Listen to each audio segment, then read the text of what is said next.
이 말씀에 은혜 있으시기 바랍니다. 이 로마서 8장은 성경의 에베레스트다 이런 별명이 있어요. 성경에서 가장 중요하고 가장 높고 가장 아름답고 동시에 이해하기도 가장 어려운 그런 성경이라는 것입니다. 왜냐하면 여기에 모르는 말은 하나도 없어요. 문제는 뭐냐면 신앙은 신비예요. 이건 지식이 아니에요. 체험이에요. 신비예요. 제가 계속 누누이 말씀드립니다. 신앙은 우리가 어떤 지식이 아니라는 거예요. 이것은 체험하는 신비라는 거예요. 그래서 그게 제일 어려워요.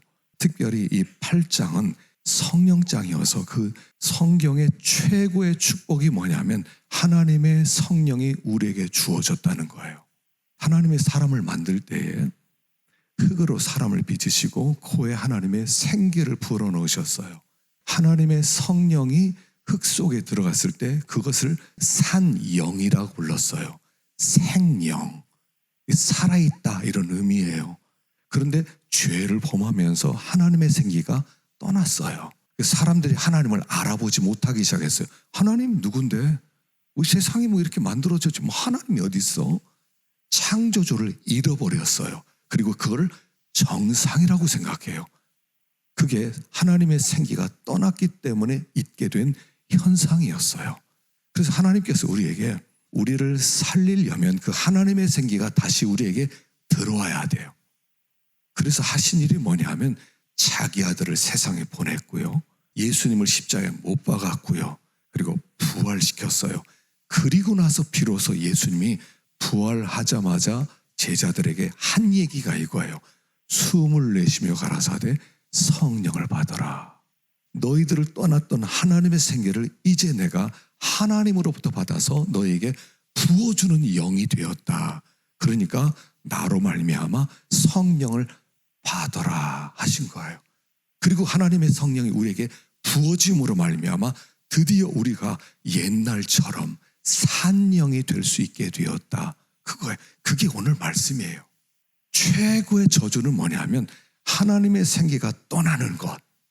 최고의 축복이 뭐냐면 하나님의 생기가 다시 들어오는 것. 그래서 하나님을 알아보게 되는 것. 하나님과 교통하게 되는 것. 그래서 살아있는 존재가 되는 것. 이게 가장 큰 축복이라는 거예요. 이런 이야기들이 나와 있는 게 로마서 8장이에요. 그래서 로마서 8장이 쉽지 않은 거죠. 지난 시간 우리가 했던 말씀들이 있습니다. 그게 뭐냐면 우리는 정죄함이 없는 자가 되었다. 또 우리는 해방되었다. 이런 엄청난 이야기를 했어요. 사실은 이게요. 여기에 단순하게 그리스도 예수 안에 있는 자는 결코 정죄함이 없나니 이는 생명의 성령의 법이 죄와 사망의 법에서 너희를 해방하였습니다. 하지만 이 이야기는 어마어마한 사건이에요.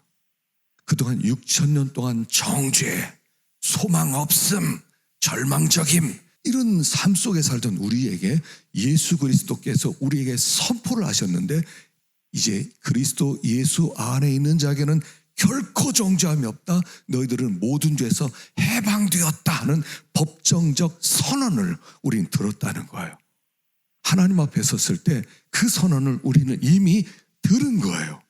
예수를 믿고 너희들은 정죄함 없음, 너희들은 무죄, 너희들은 해방, 너희들은 하나님의 백성. 이게요. 네, 그래요? 이렇게 들을 수 있는 이야기가 아니라는 거예요. 이 사건은 6,000년 동안 인류 역사에 어마어마한 사건이 벌어진 거라는 거예요. 와, 정죄함이 없어. 죄에서 해방되었어. 내가 하나님 나라에 들어가는 자가 되었어. 내가 이런 존재야. 와, 원더풀. 이런 반응이 나와야 정상이라는 거예요, 이게. 근데 왜 그런 반응이 안 나와요? 그래요? 근데 졸려요. 왜 그래요? 이걸 체험하지 못해서 그런 거예요. 지난주에 했던 이야기는 엄청난 이야기입니다. 정죄함이 없다. 해방되었다. 너희는 이제 하나님의 자녀가 되었다. 아무도 너희를 지옥에 넣을 수 있는 근거가 없다. 하나님이 너희를 받아들이셨다. 이 사건이요. 어마어마한 사건이 벌어진 겁니다. 갈래길이 있다고 그랬죠. 육신을 따르는 자와 영을 따르는 자, 육신의 생각을 따르는 자와 영의 생각을 따르는 자. 아주 간단해요. 육신을 따른다는 것은 무엇입니까? 삶의 목적이 나라는 거예요. 나를 성공시켜야 돼. 내가 알려져야 돼. 내가 이 세상에서 인정받아야 돼. 나는 이 세상에 자꾸 성공해야 돼. 그게 육신의 생각이에요. 그게 육신을 따르는 거예요. 아주 쉬워요. 영의 생각은 뭐예요? 하나님의 영광, 하나님의 이름, 하나님 나라, 하나님의 뜻, 거기에 초점 맞추는 거. 원래 사람을 만들었을 때 하나님은 하나님께 영광 돌리는 존재로 우리를 만들었는데 죄가 들어오면서 변질되었어요. 그리고 속에 하나님이 뭐가 필요 없어. 내가 제일이지. 내 이름이 알려질 거야. 사람들이 내가 누군지 알게 될 거야. 이게 육신을 따라가는 창조의 목적의 변질, 그것을 사망, 멸망 이렇게 한다고 그랬죠. 그러니까 하나님의 영광을 위해서 한다는 것은 이제는 과거에 추구했던 이걸 부인하고 나의 모든 것을 이용해서 하나님의 영광, 하나님 나라, 하나님의 이름, 하나님의 뜻, 거기에 전심적을 다하는 것, 이게 영을 추구하는 생활이다. 아주 쉬운 거예요. 우리 지난 시간에 했던 말씀들입니다. 자, 그리고 나서요, 오늘 그리스도의 영이 우리에게 부어짐으로 말미암아 우리에게 주신 축복이 뭐냐 하는 말씀을 하는 겁니다. 너희 속에 그리스도의 영이 거하시면, 너희가 육신에 있지 않고 영에 있나니 누군지 그리스도의 영이 없으면 그리스도의 사람이 아니다. 여기 성령을 하나님의 영, 그리스도의 영 이렇게 부르고 있다는 것입니다. 여기 그리스도의 영이 우리 안에 거할 때 우리가 그리스도의 사람이다 하는 거예요. 첫째, 그리스도의 영, 하나님의 성령이 우리 안에 거하시면 우리가 비로소 그리스도의 사람이 된다 하는 거예요. 그리스도의 영을 10절에서는 뭐라고 불렀냐 하면 또 그리스도께서 너희 안에 계시면 이렇게 말해요. 그러니까 그리스도의 영이 우리 안에 거한다는 것과 그리스도께서 우리 안에 거한다는 것과 같은 말씀이라는 거예요. 그래서 그리스도의 영이 거하신다는 것은 그리스도께서 우리 안에 계시는 것과 똑같다는 거예요. 예수를 믿을 때 하나님의 영이, 그리스도의 영이 우리 가운데 들어오셨어요. 그리스도께서 우리 가운데 들어오셨어요. 그러면 그리스도의 사람이 되는데, 그리스도의 사람이 되었다는 것은 그것은 무엇을 얘기하겠습니까? 그리스도와 연합되어서 그리스도와 완전히 일체가 되었다, 이런 뜻이에요. 그래서 하나님의 성령이 우리 가운데 들어오시면 우리 안에 예수로 충만해지는 거예요. 진리의 성령이 오시면 진리의 성령이 예수를 증거하신대요. 성령이 우리 가운데 하면 성령이 예수를 가르쳐 주신대요. 그래서 성령 충만은 다른 말로 예수 충만이 되는 거예요. 성령 충만해지면 성령은 자꾸 예수를 가르쳐 주세요. 그래서 예수를 자랑하세요. 그래서 내가 예수와 하나 되게 하세요. 그래서 내 속에 예수로 충만하게 하세요.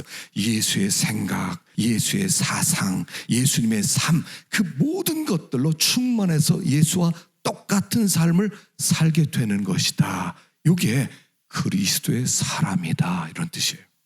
성령이 오시면 그리스도 완전히 하나 되어서 그리스도로 충만해지는 거예요. 입만 열면 예수 얘기를 하는 거예요. 여러분, 성령 충만해지면요, 내 얘기 안 합니다. 내 간증 얘기 안 합니다. 나 자랑 얘기 안 합니다. 성령이 충만해지면 예수 이야기만 합니다. 예수만 자랑하는 거예요. 그래서 사도행전 6장에 보면 스데반이 성령에 충만한 다음에 예수 이야기를 하는 거예요. 예수로 충만해지니까 예수 얘기하니까 사람들이 막 너무 싫어하는 거예요. 그래도 예수 이야기에다 죽어요. 자기 얘기 하나도 안 해요. 예수로 충만했다는 얘기예요. 그리스도의 영이 임하면 그리스도의 사람이 되는데, 그리스도의 사람이 된다는 것은 예수로 충만해진다는 거예요. 그래서 무엇가 신앙생활하면서 정상이냐? 신앙생활의 정상은 예수로 충만해지는 게 정상이에요.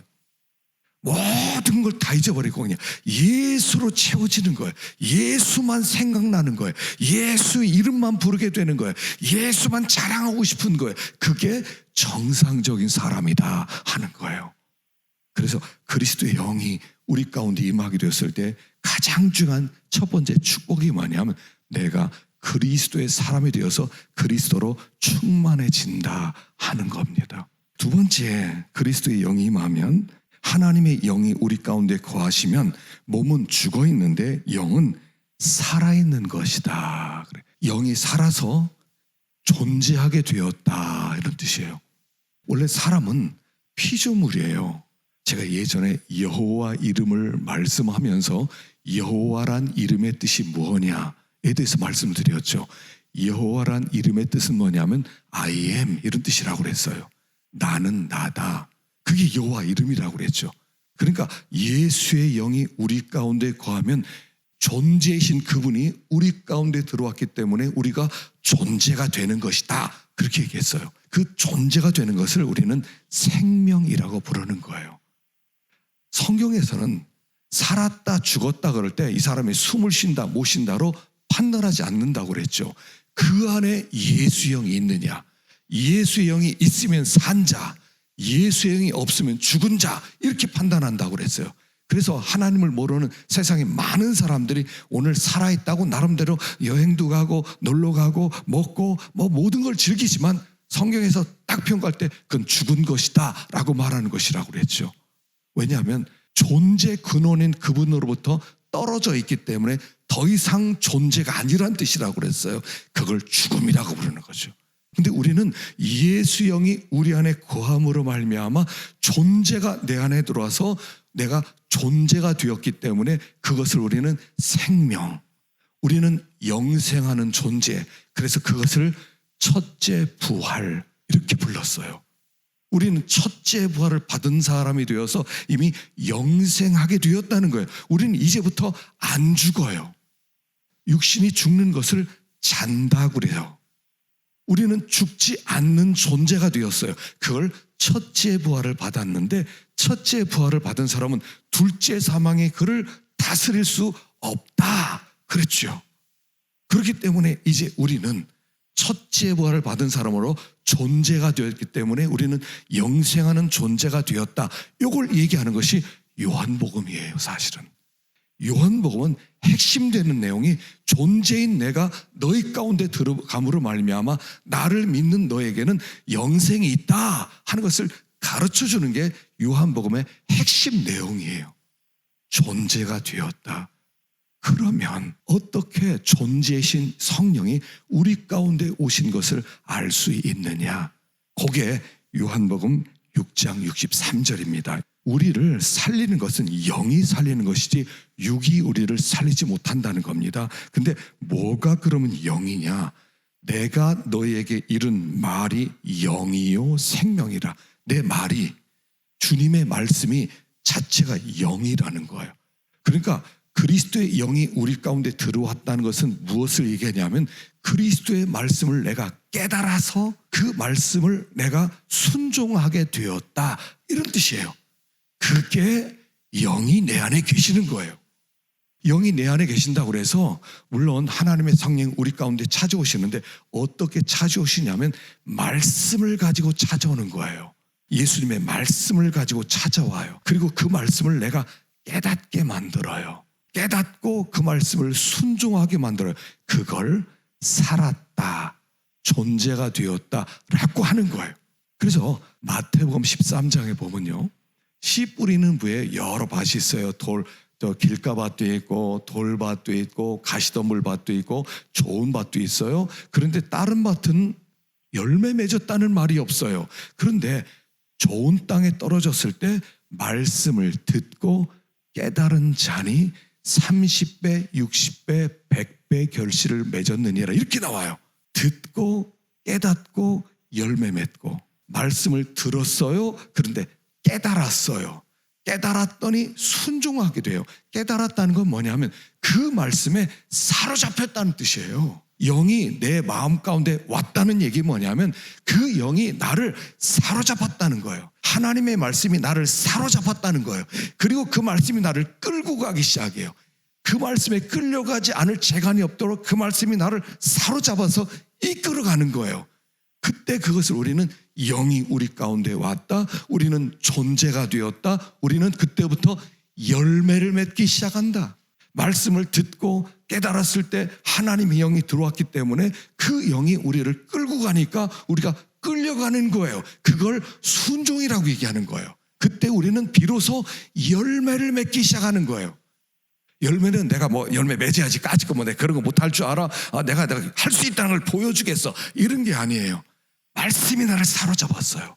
한 말씀이 나를 사로잡아서 나로 하여금 그 말씀을 순종하지 않을 수 없도록 강력한 힘으로 끌고 가는 거예요. 그게 하나님의 영이 우리 가운데 임하게 되었다는 뜻이에요. 그래서 그 말씀이 임하게 되었을 때 그 말씀에 순종하게 되고 순종하면서 열매를 맺게 되고 그런 사람을 존재가 되었다라고 얘기하는 거예요. 존재가 되었다. 어떻게?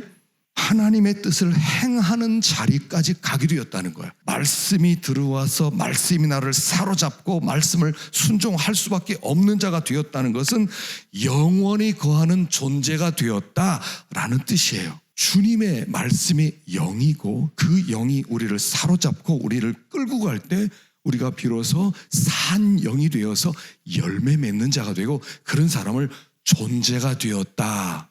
그 사람이 첫째 부활을 받은 사람이다. 그 사람이 영생하는 사람이다. 이런 뜻이라는 거예요. 세 번째는 성령은 어떤 분이냐면 우리를 살리는 영이라는 거예요. 생명을 주는 영이라는 거예요. 예수님이 십자가에 죽었는데 예수님을 다시 살리신 분이 성령님이시라는 거예요. 그 똑같은 성령이 우리 안에 와 계시기 때문에 우리의 죽은 다음에 이 몸도 다시 살리신다는 거예요. 하나님의 성령이 지금 왜 하나님의 성령 얘기를 쭉 하느냐 하면 결국 핵심 내용 결론은 이거예요. 너희들의 구원은 확실해. 내가 보증해. 너희들은 다 구원을 받을 거야. 너희들은 영이 지금 살아났을 뿐 아니라 몸도 살아나게 될 거야. 그래서 하나님 나라에서 영생하게 될 거야. 이 일을 아무도 막지 못해. 이 얘기를 하기 위해서 1장 1절부터 39절까지 여러 이야기를 하는 거예요. 결론은 한 가지 얘기를 하고 싶은 거예요. 하나님이 우리에게 하고 싶은 얘기는 내가 너에게 성령을 보냈어. 근데 성령은 어떻게 왔는 줄 아니? 예수님이 십자가에 죽으셨잖아.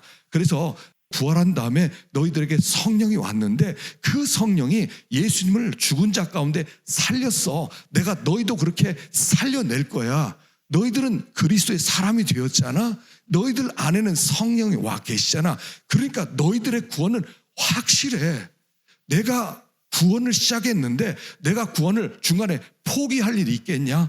내 아들을 보내고 내 영을 보냈는데 나는 결코 너희들의 구원을 포기하지 않아. 나는 너희들을 완성시키고야 말 거야. 너희들을 육신으로 내버려 두지 않을 거야. 너희들이 죽은 다음에 다시 너희를 부활시켜서 완전한 신령한 몸이 되어서 하나님 나라를 이룰 거야. 이게 내 계획이야.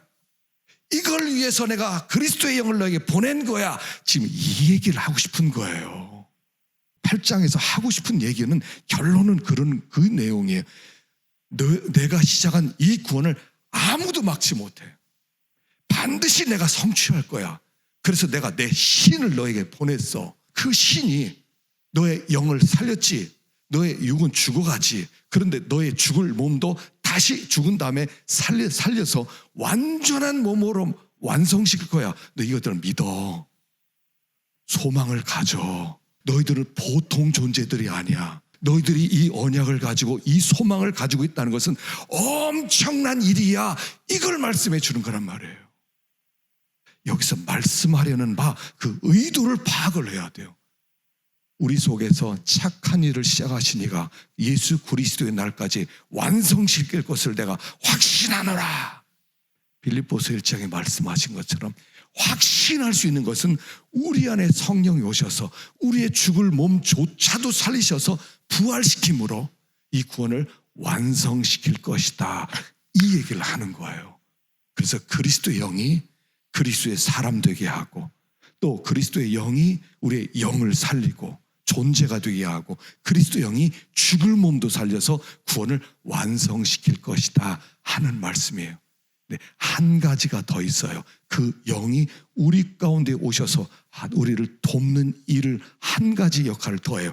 우리가 이제 이 세상에 살아가면서 하나님의 영이 우리에게 왔어요. 우리가 그리스도의 사람이 되었어요. 첫째 부활을 받은 사람이 되었어요. 몸의 부활도 기다릴 수 있는 이런 아주 소망의 존재가 되었어요. 근데 문제가 하나 있다는 거예요. 뭐냐면 우리 육신 속에 아직까지 죄의 부패성이 남아있다는 거예요. 육신 속에 옛날에 살던 죄의 습관들, 죄의 강력하게 끌어당기는 유혹들, 이게 아직까지 남아있다는 거예요. 그리고 그게 우리가 가는 길을 계속 괴롭히고 있다는 거예요. 하나님을 기쁘시게 하고 싶은데 하나님을 기쁘시게 하지 못하는 그 힘으로 우리를 자꾸 죄 가운데를 끌고 가고 있다는 거예요. 그래서 우리들에게 자, 육신대로 살면 너희들 근데 반드시 죽어. 영으로 그 몸의 행실을 죽이면 너희들 살 거야. 내가 도와줄게. 이런 뜻이에요. 하나님의 성령이 오셔서 무슨 일을 하냐면 이 죄의 유혹, 이 마귀의 역사가 너무 커요. 선악과를 보면서 선악과의 그 아주 그 실과를 보면서 아담이 느꼈던 마음은 뭐냐면 와, 너무 아름답게 생겼다. 너무 저 과일이 저렇게 아름답게 생긴 과일을 처음 봤다. 진짜 먹음직스럽다. 이거 먹으면 진짜 세상을 다 가진 것 같은 행복을 느낄 것 같다는 강력한 욕망이 일어났단 말이에요. 우리 마음 가운데 죄된 욕망이 얼마나 강렬하냐면 그것만 있으면 전 세계를 가진 것 같은 행복이 올 것 같은 강력한 힘으로 우리를 유혹한다는 거예요. 그런데 그렇게 하면 반드시 죽으리라 그랬는데 안 죽을 것 같아요. 육신대로 살면 반드시 죽을 것이로되 이건 아주 강조형이거든요. 정말 죽고 죽을 거야. 내 말을 믿어야 돼. 그런데 안 죽을 것 같아요. 그래서 그걸 따고 싶어요. 먹고 싶은 거예요. 그 강력한 유혹이 속에서부터 솟구치는 거예요. 그래서 그게 우리를 끌고 가는 거예요. 그런데 그렇게 살면 죽기 때문에 그것과 싸워야 되는데 너희들은 싸워도 질 수밖에 없어. 내가 도와줄게 그러는 거예요. 성령이 오셔서 죄와 싸우도록 내가 도와줄게.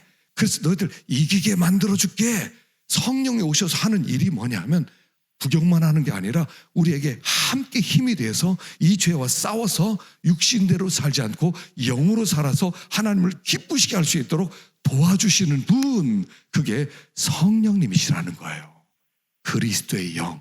그래서 보혜사 성령님 그럴 때 핵심되는 내용 속에 뭐냐면 돕는 사람 이런 뜻이에요.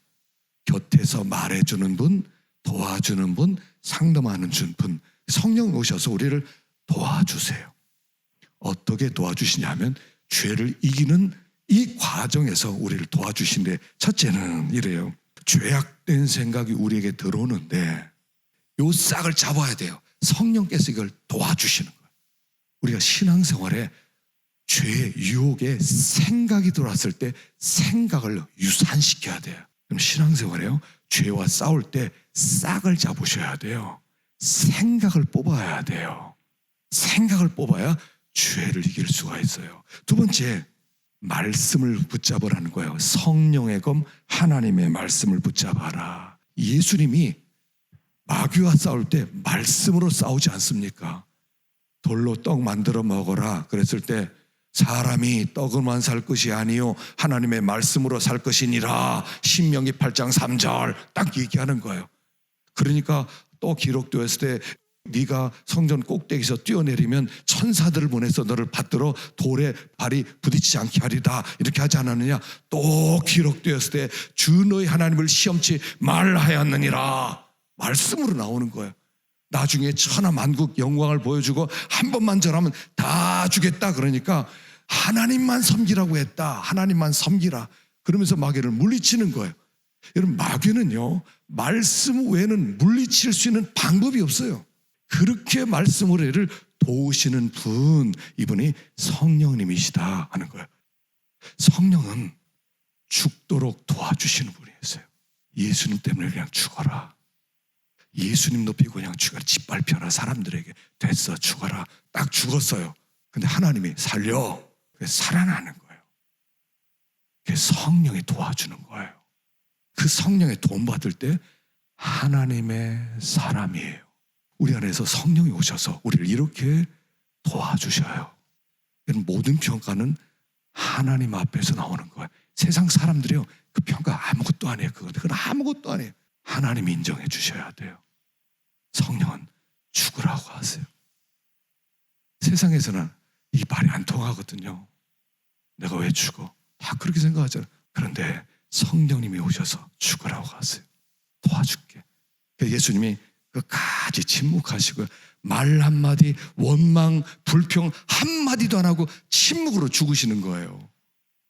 그래서 하나님이 그를 지극히 높이고 모든 무릎을 그 앞에 꿇게 하시고 그를 주라 신하게 만드는 거예요. 그렇게 도와주시는 분, 그분이 성령님이시다 하는 겁니다. 성령의 도움을 힘입어 하나님을 높이는 우리가 되기를 축원합니다. 기도하십시다.